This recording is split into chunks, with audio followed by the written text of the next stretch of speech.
Hello everyone, कैसे हैं आप सब। क्लास 7 सिविक्स के chapter 5 women change the world में आपका स्वागत है। इस वीडियो में हम ये जानने की कोशिश करेंगे कि महिला की जो विमेंस हैं वो अपनी लाइफ और बाकी दुनिया को किस हद तक बदल रही हैं। लास्ट चैप्टर में हमने ये देखा था कि एक मेल और एक बॉयज़ और एक गर्ल्स के रूप में बढ़ना क्या होता है और जो है महिलाओं की अलग परवरिश से उनकी लाइफ पे क्या कुछ असर आता है। यहाँ पर हम ये जानने की कोशिश करेंगे कैसे महिलाओं ने या वुमेन्स ने अपनी जो है लाइफ को चेंज करने की कोशिश की है और उसको कैसे जो है बेहतर बनाया है। यहाँ पर भी यही है कि एक लड़की की इमेज बनाई है और उसने जो है दुनिया को अपनी नज़र से देख रही है। आइए देखते हैं महिलाओं की नज़र से दुनिया क्या है। यहाँ पर चैप्टर जो शुरू होता है वो जो है एक एक्टिविटी से शुरू होता है जिसमें हमें एक farmer, worker, nurse, scientist, pilot और टीचर की फ़ोटो बनानी थी। ठीक है, तो अब जो है क्योंकि ऑनलाइन मोड है तो ये काम तो कर नहीं सकते, तो हमने ये काम किया।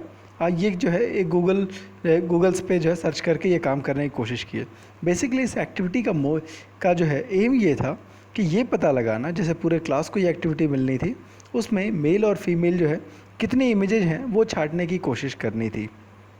ठीक है, तो आइए हम ये काम गूगल के थ्रू करने की कोशिश करते हैं। सबसे पहले हम फार्मर्स की लेते हैं। ठीक है, तो फार्मर्स से हमको क्या दिख रहा है। आप जितनी भी इमेजेस देख रहे हो ये सारे के सारे जो है मेल इमेजेज हैं। आइए अगली फ़ोटो किसकी है। ये देखिए नर्सेज हमको दिख रही हैं। ठीक है, जब भी हम नर्सेज इमेजिन करते हैं तो मोस्ट ऑफ वेमेन दिखती हैं, बट क्योंकि फ़ॉरेन की फ़ोटोज़ हैं तो हमको जो है कुछ एक मेल इमेजेज भी दिख पा रही हैं। ठीक है, नर्सेज के तौर पे कुछ एक मेल इमेजेस भी दिख रही हैं। अगेन ये जो है डॉक्टर है। ठीक है, नर्सेज के तौर पे जब भी हम कल्पना करते हैं तो वो एक फ़ीमेल इमेज आती है। जब हम टीचर की कल्पना करते हैं तो अगेन हम ये देख सकते हैं कि यहाँ पर जो है मेल और फीमेल दोनों हैं, बट फीमेल जो है हमको ज़्यादा दिखती हैं। और देखने की कोशिश करते हैं कि बाकी इमेजेज में क्या कुछ है। जब हमने जो है पायलट की इमेजिन करने की कोशिश की तो अगेन हम देखते हैं कि फीमेल्स की संख्या जो है कंपैरेटिवली कम है और अगेन मेल की संख्या जो है ज़्यादा बनी है। फीमेल्स हैं but comparatively to male almost जो है थोड़ा सा कम है। ठीक है, और आगे देखने की कोशिश करते हैं। ये हो गया वर्कर्स की। आप देखोगे जो है जो वर्कर्स की इमेजेज हैं मोस्ट ऑफ हमें मेल दिख रहे हैं। और देखने की कोशिश करें, ये हो गया आर्मी सोल्जर्स, तो ये सारे के सारे हमें जो है मेल दिख रहे हैं। और देखते हैं ये साइंटिस्ट की फ़ोटो उसने बोली थी, तो यहाँ पर हमको जो है मेल और फीमेल दोनों इमेजेस दिख रहे हैं। ठीक है, अब हम आगे चलते हैं अपने चैप्टर पे। तो जो एक्टिविटी जो शुरू होती है तो यहाँ पे एक रोजी मैडम थी, उन्होंने जो है अपने बच्चों से बनवाया था इस तरह की इमेजेस। तो उसका क्या रिज़ल्ट आता है, बीच में एक छोटा सा डिस्क्रिप्शन आता है। आपको याद होगा कि हमने जब किसानों की इमेज निकाली थी, गूगल से सर्च की थी, या फिर हम नॉर्मली भी ड्रॉ करते हैं तो किसान के तौर पे हमें एक मेल चेहरा ज़्यादा याद आता है। लेकिन जो सरकार के आंकड़े कहते हैं, एक सर्वे आता है कि जितने भी जो है वर्किंग वेमेंस हैं उनमें 83% जो है जो वर्किंग वेमेन हैं वो एग्रीकल्चरल वर्क में इन्वॉल्व हैं। और जबकि जो है हम गूगल पे सर्च करें या किसी से बोलो एक किसान की पिक्चर बनाओ तो उससे महिलाओं की इमेज ऑलमोस्ट जो है गायब सी हो जाती है। क्यों ऐसा होता है, ये चैप्टर जो है इन्हीं चीज़ों को सवाल जो है देखने की कोशिश करेगा। ठीक है, तो रोजी मैम ने भी ये एक एक्टिविटी करवाई थी, उसमें क्या कुछ निकल के आता है। जब टीचर की इमेज बनाई तो 5 मेल, फीमेल की जो 25 आई। ठीक है, फार्मर्स की 30 मेल आई, फीमेल की 0 आई। फैक्ट्री वर्कर्स 25 मेल आई, फीमेल जो है 5 आई। नर्स में मेल 0 दिखे, फीमेल जो है 30 दिखी। साइंटिस्ट 25 मेल दिखे, 5 फीमेल दिखी। पायलट में 27 मेल दिखे, 3 फीमेल दिखी। तो इस तरह से हम अपनी सोसाइटी में देखते हैं तो हमने जो है कुछ चीज़ों को जो है एक फ़िक्स कर लिया है कि अगर जो है कोई नर्स होगा तो वो फीमेल ही होगी, और कोई जो है मतलब जो फार्मर होगा तो वो जो है एक मेल ही होगा। जबकि अभी जस्ट जो है थोड़ी देर पहले हमने ये देखा था कि जो है मोस्ट ऑफ जो विमेंस हैं, विमेंस हैं वो बेसिकली एग्रीकल्चरल फील्ड में ही इन्वॉल्व हैं। तो इस तरह से हमें ये पता चलता है कि हमारा माइंड जो है वो एक स्टीरियोटाइप की तरह काम करता है। ठीक, वो एक फिक्स वे में सोचता है कि हाँ साहब अगर कोई नर्स होगी तो फीमेल ही होगी। अगेन जैसा कि हमने देखा, क्योंकि वो पिक्चर यूरोप की थी इसलिए जो है हमको मेल इमेजेस दिख गए थे, बट जनरली जो है अपने आसपास किसी हॉस्पिटल में देखोगे तो हम ये देखते हैं कि वहाँ पर जो है महिलाएँ ही दिखती हैं। ठीक है, इन सब का असर क्या होता है? इन सब का असर ये होता है कि जो है लोगों के सामने जो ऑप्शंस हैं वो लिमिटेड हो जाते हैं। जैसे कि एक मेल जो है, अगर आप एक लड़का हो, आपको बहुत अच्छी नर्सिंग आती है, फिर भी आप सोचते नहीं यार ये तो लड़कियों का काम है, हम क्यों करेंगे। सिमिलरली जब हम आर्मी ऑफिसर की इमेजिन करते हैं तो हमको जो है मेन ज़्यादा दिखते हैं, तो एक लड़की के तौर पे एक आर्मी ऑफिसर बनने के चांसेस सिमट जाते हैं कि वो सोचती नहीं यार ये तो लड़कों का काम है, तो ये काम हम नहीं कर सकते। ठीक है, इसी तरह से लोगों की यह सोच होती है कि जो महिलाएं हैं वो बढ़िया नर्स हो सकती हैं, बढ़िया प्राइमरी टीचर हो सकती हैं, क्योंकि वो बड़ी सॉफ्ट जेंटल होती हैं, उनके अंदर पेशेंस बहुत होता है, तो बच्चों और लोगों को बहुत अच्छे से संभाल सकती हैं। लेकिन ऐसा कोई फार्मूला नहीं है कि जो मेल हैं वो बच्चों को संभाल नहीं सकते या मेल हैं वो लोगों की केयर नहीं कर सकते, बट हम ऐसी चीज़ों के बारे में इस तरह से सोचते हैं। तो इस तरह की थिंकिंग जब हम लोगों के बारे में पहले से ही एक माइंडसेट बना लेते हैं कि वो इस तरह का है, लड़कियां हैं वो सॉफ्ट और जेंटल होंगी, लड़के होंगे वो थोड़े रूड होंगे, तो इस तरह की थिंकिंग को स्टीरियोटाइप थिंकिंग कहते हैं। ठीक है, इसका असर क्या होता है? इसका असर जो है हमारी लाइफ पर पड़ता है कि हमें जो है बहुत सारी चीज़ों को करने से मना कर दिया था। मतलब अगर कोई लड़का है उसको डॉल से खेलना पसंद, अरे तुम क्या कर रहे हो, डॉल से क्यों खेल रहे हो, ये तो लड़की लोग का खेल है। ठीक, लड़की क्रिकेट खेल रही है, अरे तुम लड़की हो यार, लड़कों वाले खेल मत खेलो। ठीक, अब कुछ लोग हैं, खासकर चूँकि ये चैप्टर ही है विमेन अपनी लाइफ को कैसे चेंज कर रही हैं, तो यहाँ पर एक जो है लक्ष्मी लाखरा की कहानी आती है जिसने इस स्टीरियोटाइप को ब्रेक करने की कोशिश की। लक्ष्मी लाखरा कौन थी? तो बेसिकली जो रेल चलाना जो है वो माना जाता है ये एक टफ़ काम है, इतनी बड़ी ट्रेन को चलाना, लेकिन लक्ष्मी लाखरा जो है वो एक ट्रेन ड्राइवर है। ठीक है, बेसिकली वो जो है झारखंड से थी और एक पुअर ट्राइबल फैमिली को बिलोंग करती थी, और जो है वो जो है नॉर्दर्न रेलवे की पहली जो रेल इंजन ड्राइवर थी। जो उसके पेरेंट्स थे, उसकी लाइफ के बारे में बता रहा है कि उसके पेरेंट्स थे वो बहुत पढ़े लिखे नहीं थे और उनकी लाइफ बहुत मुश्किल थी, इसलिए बड़ी मुश्किल से ही अपने बच्चों को पढ़ा पाए। लक्ष्मी ने एक सरकारी स्कूल में पढ़ाई की, इवन कि जो स्कूल था उस स्कूल से आने के बाद उसको घर का भी काम करना पड़ता था और दूसरी जगहों पर भी थोड़ा बहुत काम करना पड़ता था, क्योंकि पैसे बहुत कम थे। फिर भी उसने डिप्लोमा में इलेक्ट्रॉनिक किया और फाइनली रेलवे रिक्रूटमेंट बोर्ड जो रेलवे की जो वैकेंसी आती है उसमें उसने अप्लाई किया और फर्स्ट अटेम्प्ट में ही क्वालिफाई कर गई। लक्ष्मी कहती है कि मुझे चैलेंजेस लेना पसंद है, और ख़ासकर तब तो बिल्कुल जब लोग कहते हैं ये काम लड़की नहीं कर सकती, तो मैं ये इंश्योर करती हूँ कि मैं पक्का ये काम करूँगी, क्योंकि वो ये कहते हैं कि लड़की ये काम नहीं कर सकती। कहा कि ये बात हमको लाइफ में हर बार से बताया गया। कहा कि जब हम इलेक्ट्रॉनिक ले रहे थे, जब हम मोटरसाइकिल चला रहे थे, जब हम पॉलीटेक्निक कर रहे थे, जब हम रेल ड्राइवर बने, तो हर बार हमसे यही कहा गया कि ये काम लड़की नहीं कर सकती। और मैंने उनको ये दिखाने की कोशिश की है कि लड़कियाँ वो सारे काम कर सकती हैं जो कि जो है कहा जाता है कि वो नहीं कर सकती। उसने कहा कि मेरी लाइफ की फ़िलॉसफी बड़ी सिंपल है, जब तक मुझे जो है मज़ा आ रहा है, ठीक है, और जब तक जो है मैं किसी का नुकसान नहीं पहुंचा रही, जब तक मैं अच्छा काम कर रही हूँ, अपने पेरेंट्स की हेल्प कर रही हूँ, तो मुझे अपनी लाइफ क्यों नहीं जीनी चाहिए। तो आप देख सकते हो कि यहाँ पर जो है रेल चलाना अपने आप में एक टफ़ काम समझा जाता है, और एक लड़की ने जो है सक्सेसफुली ये काम करके दिखाया। तो इस तरह से हमें ये पता चलता है कि जो है अब सोसाइटी की जो सोच है कि लड़के ऐसे होंगे, लड़कियाँ ऐसी होंगी, ये बहुत सही नहीं है, और हमें जो है इसको ब्रेक करने की ज़रूरत है। और कुछ लोग जो है जो कि ब्रेक कर रहे हैं उनको अप्रिशिएट करने की ज़रूरत है। कई बार क्या होता है, ये तो एक हुआ लड़कियों के बारे में, कई बार हमारे सामने अलग तरह एज ए स्टूडेंट अलग तरह की प्रॉब्लम आती है। होता क्या है कि लड़कों पे अक्सर प्रेशर आता है कि नहीं आपको एक अच्छी जॉब लेनी चाहिए जिसमें एक अच्छी सैलरी हो, डजेंट मैटर अगर कोई जो है आपको परेशान कर रहा है तो आपको जो है लड़कों को थोड़ा जो है एग्रेसिव होना चाहिए, बहुत दब्बू नहीं होना चाहिए। अगर आप पिट करके आ गए लोग आपको चिढ़ाने लगते हैं, क्यों आप लड़की की तरह रो रहे हो। तो इस तरह की बातें हमारे सामने आती है। एक और कहानी आती है जेवियर की। तो जेवियर बहुत खुश था क्योंकि 10th का रिज़ल्ट आया था। साइंस मैथ में उसके नंबर बहुत अच्छे नहीं थे, बट फिर भी उसने ये देखा कि जो हिस्ट्री और लैंग्वेज में उसके नंबर बहुत अच्छे हैं।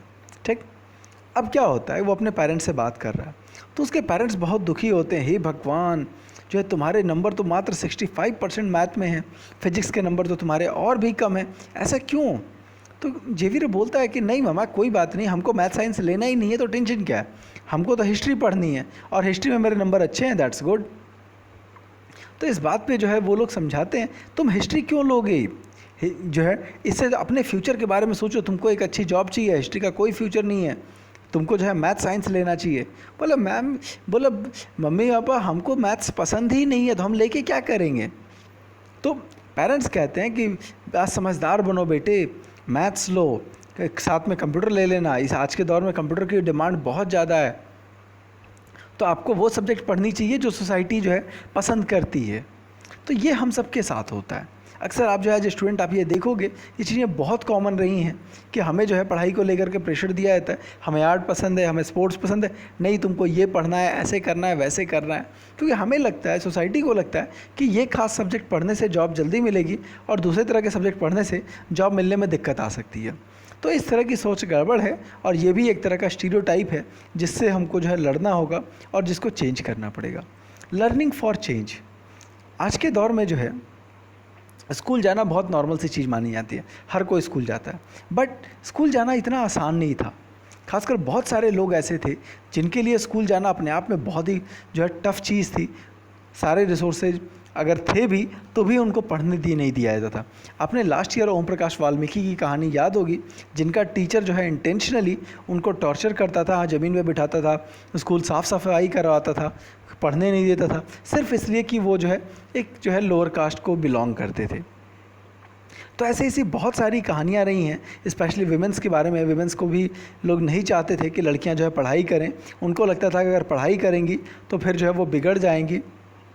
इवन कि कुछ लोगों के यहाँ सोच ये भी थी कि अगर लड़की पढ़ लेगी तो उसके हस्बैंड की डेथ हो जाएगी। उनको लगता था कि लड़कियों को घर का काम सीखना चाहिए, खाना बनाना, पॉटरी, वीविंग, क्राफ्ट वर्क, तो वो यही सब लड़कियों को सिखाना चाहते थे और स्कूल जो है बिल्कुल भी भेजना नहीं चाहते थे। आज का दौर जो है वी आर रियली लकी कि जो है आज हम सब जो है अच्छे से स्कूल जा सकते हैं, हमें जो है अच्छी फैसिलिटी मिलती है। एक छोटा सा डिस्क्रिप्शन आता है पंडिता रमाबाई का, ठीक। रमाबाई जो है यहाँ पर जो है उन्हीं के पिक्चर है, रमाबाई और उनकी अपनी बेटी, ये रमाबाई हैं और ये उनकी बेटी है, ठीक है। रमाबाई की क्या कहानी है, वो जो है काफ़ी जो है इंडिया में जो विमेंस एजुकेशन को लेकर के वो काफ़ी एक्टिव रही हैं। और हालांकि वो कभी स्कूल नहीं गई, लेकिन जो है घर पर ही अपने पेरेंट्स से काफ़ी कुछ पढ़ना सीखा था। बहुत छोटी थी तभी जो है उनको पंडिता की उपाधि मिली, क्योंकि संस्कृत में जो है उनकी बहुत अच्छी पकड़ हो गई थी संस्कृत सब्जेक्ट पे। बाद में उन्होंने जो है क्रिश्चियन मिशन को ज्वाइन कर लिया और उसके बाद वहाँ पे विडो और पुअर की जो है एजुकेशन पर उन्होंने काफ़ी कुछ काम करना शुरू किया। उन्होंने जो है विमेंस के लिए कई सारे स्किल और कारपेंटरी सिखाने शुरू की, इवन कि एक प्रिंटिंग प्रेस भी इस्टेब्लिश करके दिया ताकि उनके अंदर एजुकेशन फैले। हालांकि उस दौर में जो है ये बहुत बड़ी चीज़ थी और इनका जो मिशन है वो आज भी काम कर रहा है। ये जो पिक्चर आपको दिख रही है ये रमाबाई के ही मिशन का जो है एक इमेज है, जहाँ पर आप देख सकते हो कितनी सारी जो विमेन हैं जो कि इनके प्रिंटिंग प्रेस में काम कर रही हैं। तो ये वो लेडी थी जिन्होंने एजुकेशन से न सिर्फ अपनी लाइफ बेहतर की बल्कि बहुत सारी विडो और दूसरे लोगों की भी लाइफ को बेहतर बनाया था, सिर्फ और सिर्फ एजुकेशन के दम पे। इसलिए जो है बार बार आपको कहा जाता है एजुकेशन बहुत इम्पॉर्टेंट है। एक दूसरी कहानी उठाते हैं राज सुंदरी देवी की। अब राज सुंदरी देवी एक बहुत रिच फैमिली को बिलोंग की थी और वेस्ट बंगाल में थी, आज से 200 साल पहले, ठीक। 60 साल की उम्र में उन्होंने अपनी ऑटोबायोग्राफी लिखी थी। बुक का नाम था अमार जीवन, ठीक है। ये बंगाली में है, अमार जीवन मतलब मेरा जीवन, ठीक। राइटर कौन है? राज सुंदरी देवी। बुक का नाम क्या है? अमार जीवन। फर्स्ट ऑटोबायोग्राफी है इंडियन वेमेन की, ठीक। तो बेसिकली वो एक रिच फैमिली में जो है, रिच लैंडलॉर्ड फैमिली में वो एक जो है हाउसवाइफ थी और उनके यहाँ जो है ये माना जाता था कि अगर लड़की पढ़ लिख ले तो उसके हस्बैंड के लिए बुरा लक आएगा और इवन कि उसके हस्बैंड की डेथ हो जाएगी। यू कैन इमेजिन कि जो है मतलब क्या पागलपन था कि लड़की पढ़ लिख लेगी तो जो है उसके हस्बैंड की डेथ हो जाएगी। बट लोग ऐसा सोचते थे, लेकिन उनके मन में था कि नहीं, हमको किसी भी हाल में पढ़ना ही पढ़ना है। और उसने बड़े चोरी छिपे पढ़ाई की। कैसे पढ़ाई की? तो वो जो है एकदम अर्ली मॉर्निंग जो है, अच्छा उनकी शादी बड़े यंग एज में हुई थी, मात्र 14 साल की उम्र में उनकी शादी हो गई थी। जिस एज में आप जो है स्कूल में जो है 6-7 में पढ़ाई कर रहे हो, सॉरी उस एज में जो है उनकी शादी हो गई थी, उसी एज में उनके पास बच्चा भी था, उसी एज में घर के सारे काम भी थे, और आज की तरह जो है वॉशिंग मशीन और जो है दूसरे जो है हेल्पिंग जो है मशीन तो थी नहीं। तो सोचो लाइफ कितनी मुश्किल रही होगी। नो डाउट चूँकि ज़मींदार घर से थी तो नौकर भी थे, बट लाइफ एटलीस्ट टफ थी। एकदम अर्ली मॉर्निंग इनको उठना होता था और देर रात तक इनको काम करना होता था, कोई रेस्ट नहीं मिलता था, और मात्र 14 साल की एज थी। उसमें भी उसने सोच के रखा था किसी भी हाल में जो है हमको किताब पढ़नी है। किताब कौन सी? एक रिलीजियस जो है मैन्युस्क्रिप्ट थी, बीच में एक छोटी सी कहानी आती है, इसको थोड़ा सा बाद में देखते हैं। बंगाल में एक बहुत फेमस संत हैं चैतन्य महाप्रभु, तो उन्हीं की किताब थी चैतन्य भागवत। वो ये पढ़ना चाहती थी, लेकिन पढ़ें तो पढ़े कैसे, पढ़ना तो आता था नहीं। तो अच्छा, घर वाले चाहते भी नहीं थे पढ़े, क्योंकि कौन सा हस्बैंड चाहेगा कि मैं मर जाऊं, उस जैसा कि उस दौर की सोच थी। तो उसने सोचा किसी भी हाल में हमको पढ़ना तो है ही, ठीक। तो उसके लिए उन्होंने क्या किया, तो जब वो किचन में रहती थी अचानक से उनको पता चला कि उनके हस्बैंड ने उनके बेटे को बोला कि विपिन देखो मैंने किताब जो है यहाँ रख दी है, तो तुम जो है जब मैं मांगूंगा तो लाके दे देना। तो ये क्या कि चुपके से जो है उस गई वहाँ पे और वहाँ से किताब का एक पन्ना फाड़ लिया, ठीक है, किताब था उसका एक पन्ना फाड़ दिया। उसके बाद जो उनका बेटा जो था वो रोज़ जो है पढ़ाई करता था, क्योंकि वो जमींदार थे तो सारे टीचर घर पे ही आते थे। तो उसने क्या किया, जब बेटा पढ़ता था तो जो वो लेटर्स को देखती थी उसके किताब में, उन लेटर्स को अपने पन्ने से मैच कराती थी कि देखो अगर जो है बेटा यहाँ पर क पढ़ रहा है, चूँकि मोस्ट ऑफ पढ़ाई जो है बंगाली और जो है देवनागरी में थी, तो वो जो है देखती थी किताब में जो है क इस तरह का सीन जो है कहाँ लिखा हुआ है और कैसे प्रोनाउंशिएट करना है। तो इस तरह से बेटे को जो है देख सुन करके तब जा कर के उसने पढ़ना सीखा। यू कैन इमेजिन कि कितना टफ रहा होगा कि जो है किसी को पता भी नहीं चलना चाहिए, घर का सारा काम भी करना है और फिर भी जो है अपनी पढ़ाई को कंप्लीट करना है। बट सक्सेसफुली उसने अपना एजुकेशन कंप्लीट किया, ठीक है, जैसे तैसे ही सीखा, लेकिन सीखा ज़रूर। और फाइनली जो है चैतन्य भागवत जो फेमस जो है चैतन्य महाप्रभु की जो है बायोग्राफी थी उसको पढ़ने में सक्सेसफुल रही। और फाइनली उसके बाद जो उसने कई सारी जो है किताबें पढ़ी और ख़ुद भी जो है उन्होंने डिसाइड किया कि हम अपनी बायोग्राफ़ी लिखेंगे, ठीक, और ये बताएंगे कि जो है कि लोगों को लगता है कि एक बड़े ज़मींदार फैमिली में रहना बहुत अच्छी लाइफ होगी, पर ऐसा नहीं था। बड़े फैमिली में रहने पर भी जो है लाइफ मुश्किल हो सकती थी। बुक का नाम क्या है? आमार जीवन, ठीक है, आमार जीवन, ठीक। राइटर कौन है? तो राज सुंदरी देवी, ठीक है। तो इस तरह से विमेन की जो है कहानी आती है, ठीक। अब पीछे आते राज सुंदरी देवी की, जिनका जो है बैकग्राउंड जो है था, अब सॉरी राज सुंदरी देवी कह रहे हैं, रुकैया शेखावत हुसैन की, ठीक है। रुकैया शेखावत हुसैन जो है ये भी एक रिच फैमिली को बिलोंग करती थी। रिच फैमिली की कहानियाँ इसलिए पता चल जाती हैं क्योंकि उन्होंने अपने बारे में लिखा है। गरीब लोगों के बारे में तो खैर इन्फॉर्मेशन ही बहुत कम मिलती है। तो उनके फैमिली में उनको उर्दू लिखना पढ़ना आता था, लेकिन बंगाली और इंग्लिश पढ़ना एकदम से बैन करके रखा था। उर्दू पढ़ाया जा रहा था लेकिन बंगाली और इंग्लिश पढ़ना बैन करके रखा था। इंग्लिश को एक ऐसी लैंग्वेज माना जाता था जिसके बारे में माना जाता था कि अगर वो लैंग्वेज पढ़ लें तो लोग बिगड़ जाते हैं, क्योंकि सीधी सी बात है यूरोप का लिटरेचर सोसाइटी थोड़ी ओपन है, तो लोगों को लगता था कि इंग्लिश में कई ऐसी चीज़ें हैं जिससे लोगों के संस्कार ख़त्म हो जाएंगे। तो घर वाले जो है बिल्कुल नहीं चाहते थे कि ये बंगाली या फिर जो है इंग्लिश पढ़े, लेकिन फिर भी इसने ठान लिया कि हमको जो है बंगाली और इंग्लिश पढ़ना ही है। और फाइनली अपने एल्डर ब्रदर और एल्डर सिस्टर के माध्यम से इसने अपनी पढ़ाई कर ली, ठीक है। और उसके बाद इसने खुद से जो है एक कहानी लिखी, सुल्तानाज ड्रीम इन 1905। राइटर कौन है? रुकैया शेखावत हुसैन। स्टोरी क्या है? सुल्तानाज ड्रीम, ठीक है। ये जो एलिस इन वंडरलैंड है ये उसी थीम पर इसने अपनी कहानी लिखी थी, और ये तब लिखा जब मात्र 25 साल की थी। आज के दौर में 25 साल की एज बहुत ज़्यादा लगती है, बट ऐसी सोसाइटी में सोचो जहाँ पर लड़की को पढ़ने नहीं दिया जाता, हाउसवाइफ है और 25 साल की उम्र में, अच्छा इस तरह से न तो इंग्लिश की कोचिंग थी, न टीचर से, न उस तरह से बुक्स थे, तब भी जो है इस लेडी ने काफ़ी कितनी कोशिश की होगी और फाइनली जो है 25 साल की एज में उसने पहली कहानी लिखी। एलिस इन वंडरलैंड की थीम है जिसमें एक जो है लड़की सुल्ताना है, वो एक लेडी लैंड में जो है पहुंच जाती है। एक्चुअली वो सपना देख सोते सो जाती है, सोते सोते सपने में वो एक लेडी लैंड में पहुंच जाती है। तो लेडी लैंड एक ऐसी दुनिया थी जहां महिलाओं को हर चीज़ की फ्रीडम थी, खुल करके पढ़ो, वर्क करो, साइंस का इन्वेंशन करो। उसने यहाँ तक कल्पना कर ली कि जो है बादलों से बारिश की तक को जो है वो लोग कंट्रोल कर चुके हैं। याद रखो उस समय तक ये चीज़ जो है ह्यूमन के कंट्रोल में नहीं था, आज ये चीज़ है कि जब चाहे जैसे चाहे बादलों से बारिश करवाई जा सकती है। बट इन्होंने उस दौर में कल्पना की कि जो महिलाएं हैं वो बादलों पर कंट्रोल कर ले रही हैं और अपनी मनमर्जी से बारिश जो है करवा पा रही हैं, कारें उड़ा रही हैं, ठीक है, मतलब फ्लाइंग कार की उन्होंने कल्पना की। तो इस तरह से उन्होंने जो है यहाँ तक सोचा कि लेडी लैंड में जो है युद्ध ख़त्म हो गए, क्योंकि अपने लॉजिक और ब्रेन पावर को यूज़ करके उन्होंने सारे एग्रेसिव गन रखने वाले कंट्रीज़ को हरा दिया है और फाइनली जो है आज पूरी दुनिया में शांति और खुशहाली फैल गई है। तभी अचानक से जो है वो लेडी लैंड में अपने घूम ही रही थी, तभी अचानक से कोई उनको झकझोरता है और पता चलता है कि नहीं, वो तो सपना देख रही थी, ठीक है। तो पूरा एलिस इन वंडरलैंड की अगर आपने कहानी पढ़ी होगी तो थीम वही है, लेकिन इससे एक चीज़ पता चलता है कि उस दौर की औरतें जो है क्या कुछ सोचती थी।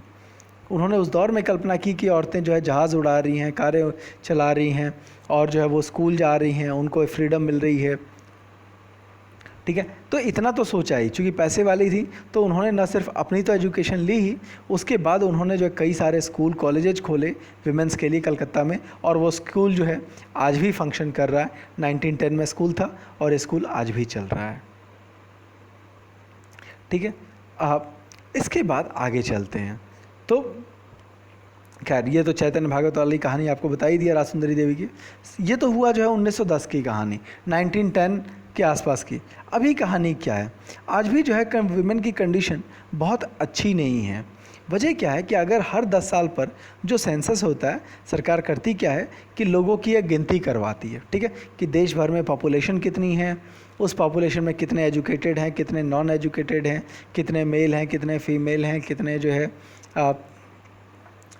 कितनी किन की इनकम हाई है, कितनों की इनकम कम है। तो ये जो स्टडी होती है हर 10 साल पे, इसको बोलते हैं सेंसस, ठीक है। इसी सेंसस से हमें देश की पॉपुलेशन के बारे में आइडिया लगता है कि लोगों की एज, एजुकेशन, देयर वर्क, ये सारी चीज़ें हमें पता चलती है। तो 1961 में जो सेंसस आया था उसमें ये जो है 40% of all boys and man they were literate, सिर्फ 40% सेंसस था, ठीक है। और जबकि वेमेन का जो है एजुकेशन का जो लेवल था वो मात्र 15% था। आप देख सकते हो 40% मैन और जो है सिर्फ 15% वेमेन। कब? ये 1960s में। 2001 में क्या कंडीशन थी? 2001 में कंडीशन इम्प्रूव हुई, जो मेन थे वो 76% हुए, लेकिन फीमेल जो है वो 54%, मीन्स 22% का गैप जो है वो अभी भी रह गया था 2001 में। 11 का क्या सीन था? एक बार जो है 11 का सीन जो है बुक में तो नहीं है, थोड़ा सा बाहर से सर्च करके आते हैं। 11 का जो सेंसस है वो ये कहता है कि अब जो मेन हैं वो 82% लिटरेट थे और वुमेन जो हैं वो 65%। अगेन आप देख सकते हो कि लगभग जो है 16-18% का जो है डिफरेंस है वो जो है अभी भी है। तो हम देख सकते हैं कि मेल और फीमेल की जो एजुकेशन है उसमें अभी भी काफ़ी गैप होके रखा है। अभी भी लोग अपनी महिलाओं को जो है एजुकेशन उस तरह से देना नहीं चाहते हैं जैसे कि अपने घर के लड़कों को देना चाहते हैं। एजुकेशन नो डाउट बढ़ी है कि कहाँ 40% था, कहाँ वो बढ़ करके जो है अभी से 82% के आसपास आया। तो नेचुरली एजुकेशन बढ़ी है, लोगों की अवेयरनेस बढ़ी है, बट मेल को एजुकेशन ज़्यादा दी जा रही है, फीमेल को नहीं दिया जा रहा है। एक और टेबल है, सिर्फ ऐसा नहीं है कि विमेन के साथ डिस्क्रिमिनेशन है, डिस्क्रिमिनेशन कई तरह से है। 2001 का सेंसस है जिसमें जो ऑल बॉयज़ का जो रेशियो है वो 34% जो बॉयज़ हैं जो कि स्कूल 34% बॉयज़ जो कि स्कूल छोड़ देते हैं, ठीक है। एससीज़ की संख्या जो है 37 है, एसटी 49 हो जाते हैं, गर्ल्स 29 है, एससीज़ 36, एसटी 49, टोटल एवरेज जो है बॉयज़ गर्ल्स मिला के 31। क्लास 8 तक आते आते 52% बॉयज़ जो है स्कूल छोड़ देते हैं।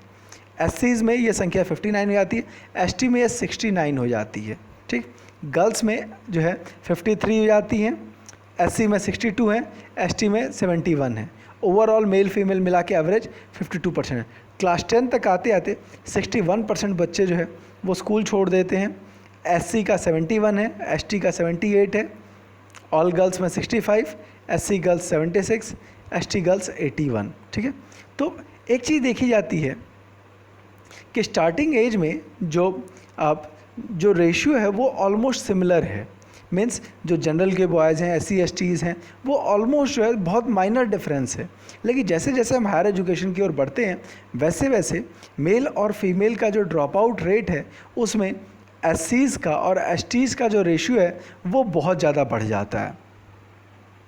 तो आप क्या वो फैक्टर्स हो सकते हैं जिसके कारण जो विमेंस हैं या फिर जो है बाकी जो लोग हैं उनका एजुकेशन लेवल इतना कम हो जाता है। आप देख सकते हो कि SCs में भी जो है 71% बॉयज़ एजुकेशन छोड़ रहे थे, गर्ल्स में 76 हो जा रहा है। ST में 71% बॉयज़ थे, जो विमेन है वो 81% हो जा रहा है।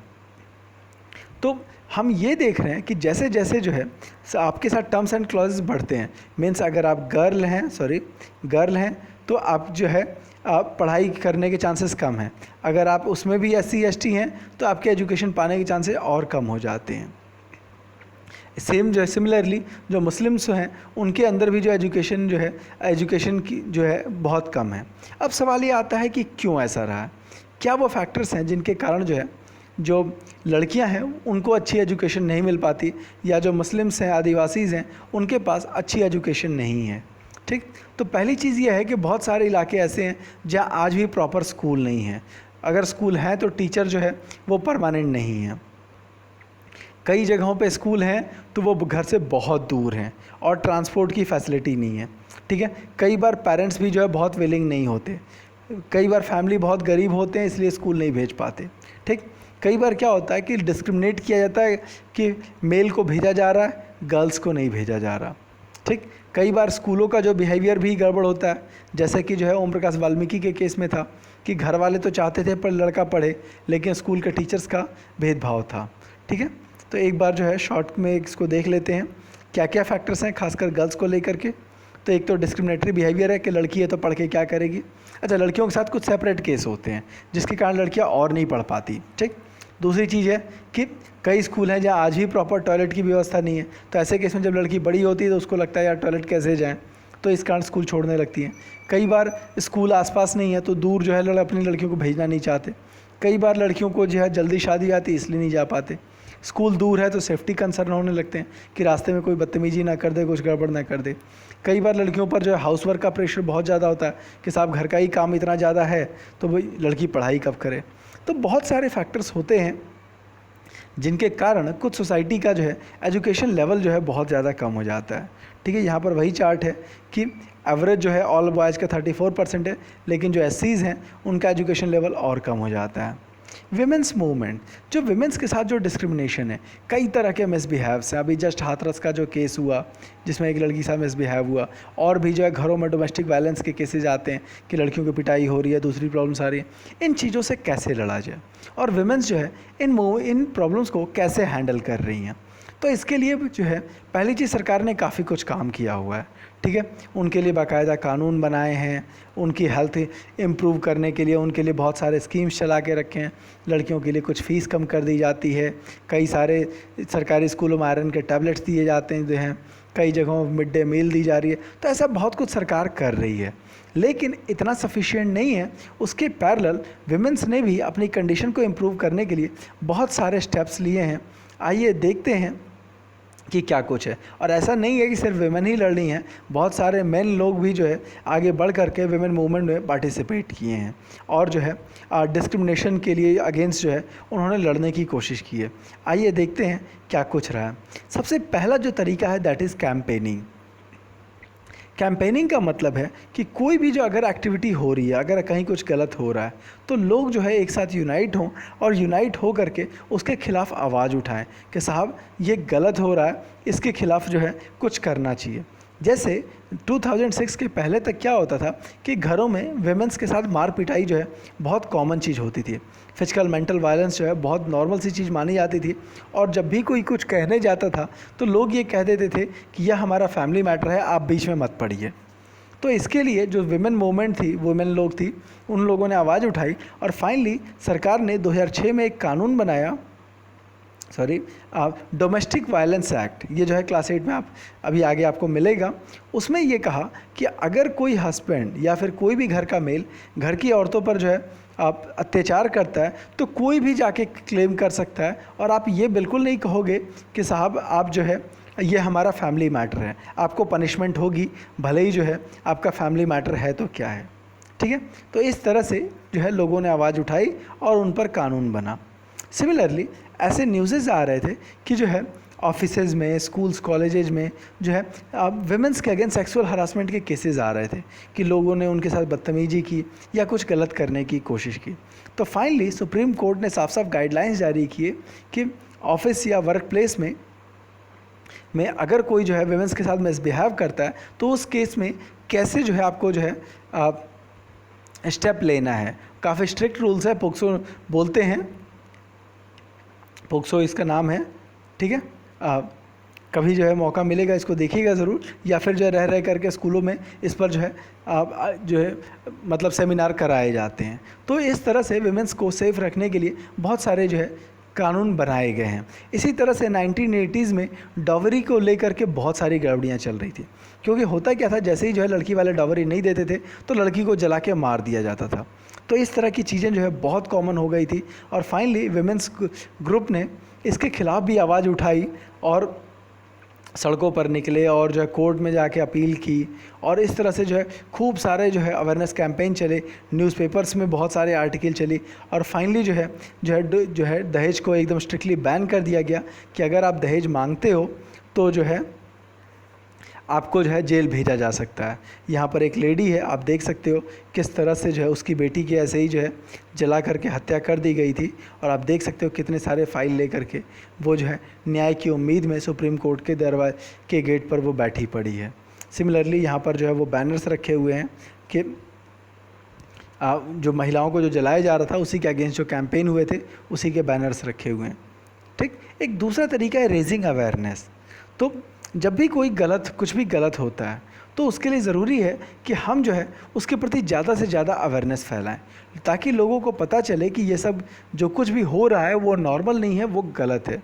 जैसे मान लीजिए किसी लड़की के साथ मार पिटाई हो रही है, कोई क्राइम हो रहा है, मिसबिहेव हो रहा है, तो हमें चुपचाप रह करके बैठना नहीं है, हमें उसके खिलाफ़ आवाज़ उठानी है और जो है लोगों को अवेयर करना है कि देखिए साहब ये गलत हो रहा है और जो है आप हमारे साथ दीजिए, नहीं तो कल को जो है आपके साथ ही हो सकता है। इसके लिए वो क्या करते हैं, तो इसके लिए स्ट्रीट प्लेस किए जाते हैं, सॉन्ग्स लिखे जाते हैं, पब्लिक मीटिंग की जाती है, न्यूज़पेपर्स में आर्टिकल दिए जाते हैं और कई बार जो है मतलब आज के दौर में तो सोशल मीडिया भी जो है ट्विटर और जो है फेसबुक पर, व्हाट्सएप पर भी जो है कैंपेन चलाए जाते हैं। यहाँ पर ऐसे रेजिंग अवेयरनेस का एक सीन चल रहा है कि एक लेडी है, वो एक पोस्टर के माध्यम से लोगों को चीज़ें समझा रही हैं, ठीक है। यहाँ पर एक स्ट्रीट प्ले चल रहा है जिसमें जो है एक लेडी है जो कि विमेन इश्यूज़ को लेकर के गांव वालों को बताने की कोशिश कर रही है। तीसरा तरीका है प्रोटेस्टिंग क्या है, जब लगता है कि सब कुछ करने के बाद भी सरकार सुन नहीं रही तो फिर जो है ये सबसे बढ़िया तरीका ये होता है कि आप सड़कों पर निकलिए, पूरी संख्या लेकर के निकलिए ताकि जो है सरकार को पता चले कि साहब ये चीज़ गलत रही है और इसके अगेंस्ट आवाज़ उठाइए। आपको निर्भया केस याद होगा जिसमें एक लड़की के साथ जो बहुत गंदे तरीके से दिल्ली में मिसबिहेव होगा। अभी हाल में ही जो है हाथरस में जो है जो लड़की के साथ गलत रहा इंसिडेंट रहा, तो उस केस में लोग सड़कों पे निकले हैं, लोगों ने प्रोटेस्ट किया है। तो ये भी एक बढ़िया तरीका होता है कि जो है आप रैली कीजिए और रैली करके सरकार को बताइए कि साहब जो हो रहा है वो गलत है और हमें जो है जस्टिस मिलना चाहिए। अगेन याद रखिए कि जो भी रैली होती है वो नॉन वायलेंट तरीके से होना चाहिए, वायलेंट तरीका कभी भी जो है लीगल नहीं होता। एक और तरीका है शोइंग सॉलिडारिटी। इसका मतलब ये है कि अगर कोई मूवमेंट चल रहा है और आपको लगता है कि उनका मूवमेंट सही है तो आपको उनके साथ ज्वाइन करना चाहिए। जैसे सीधी सी बात है, अगर हाथरस में इंसिडेंट हुआ तो सवाल ये असम, तमिलनाडु या दूसरे स्टेट के लोगों को क्या मतलब है या दूसरे फैमिली के लोगों को मतलब क्या है, लेकिन नहीं, अगर कुछ भी गलत हो रहा है तो हमें सबको साथ आना चाहिए, सारे लोगों को मिलजुल करके काम करना चाहिए। हमको इस बात का इंतज़ार नहीं करना चाहिए कि साहब पर्टिकुलरली मेरे साथ होगा तभी हम आवाज़ उठाएंगे, जब और दूसरे के साथ होगा तो नहीं उठाएंगे। नहीं, हमको सॉलिडेरिटी यानी कि यूनिटी दिखानी चाहिए कि चाहे किसी भी विमेन के साथ कोई मिसबिहेव होगा तो हम सब साथ खड़े होंगे, ठीक है। तो showing solidarity means showing unity. ठीक, ऐसे ही एक छोटा सा सीन है 8 मार्च, जिसको इंटरनेशनल विमेन डे के तौर पे मनाए जाते हैं। दुनिया भर के लोग जो है अपने जो विमेन है स्पेशली, वो अपने स्ट्रगल को याद करती हैं इसमें। 8 मार्च इंटरनेशनल विमेन डे 1 नंबर का क्वेश्चन बनता है। ठीक है, एक बार जो है इन सारे पॉइंट्स को एक जगह इकट्ठा करके देखते हैं तो क्या कुछ तरीके हैं जिससे कि जो है विमेन ऑर्गेनाइजेशन इक्वालिटी के लिए लड़ी हैं। पहली है कैंपेनिंग, दूसरा raising awareness, media, social media कुछ भी हो सकता है, तीसरा प्रोटेस्ट करना, अच्छा इसमें जो है नाटक, गीत सभा आता है, शोइंग सॉलिडारिटी। एक चीज़ बच गई, फाइलिंग है केस इन कोर्ट। जब भी आपको लगता है कि आपके साथ इनजस्टिस हुआ है तो उस केस में आपके पास ऑप्शन होता है कि आप कोर्ट में जा सकते हैं, वहाँ पर जो है कंप्लेन कर सकते हैं कि साहब सरकार हमारी बिल्कुल भी नहीं सुन रही, तो आप जो है हमें न्याय दीजिए। और कोर्ट जो है लोगों की सुनता है क्योंकि वो इसीलिए बना हुआ है। यहाँ पर अगेन शोइंग सॉलिडारिटी दिख रहा है, कितनी सारी विमेन जो है एक साथ आई हुई हैं। अगेन विमेन मूवमेंट का मतलब ये कतई नहीं है कि यह सिर्फ महिलाओं का मूवमेंट है, यह हम सबका मूवमेंट है, क्योंकि हर एक फैमिली में विमेन तो होती ही हैं, चाहे एज ए मेल हमारी बहनें हैं, बेटियां हैं, भाई हैं, मम्मी हैं। तो किसी भी विमेन के साथ गलत होता है तो हमें ये समझना होगा कि कल को जो है हमारे घर के जो है विमेन के साथ ये प्रॉब्लम हो सकती है, तो हमें शांत नहीं रहना चाहिए। अगर विमेंस के साथ कुछ गलत होता है तो हमें आवाज़ ज़रूर उठानी चाहिए। धन्यवाद, आपका दिन शुभ हो। और अगर जो है वीडियो में कोई भी कन्फ्यूज़न हो तो कमेंट बॉक्स में ज़रूर मेंशन कीजिएगा, और वीडियो पसंद आया होगा तो लाइक, सब्सक्राइब, शेयर ज़रूर कीजिएगा। धन्यवाद, आपका दिन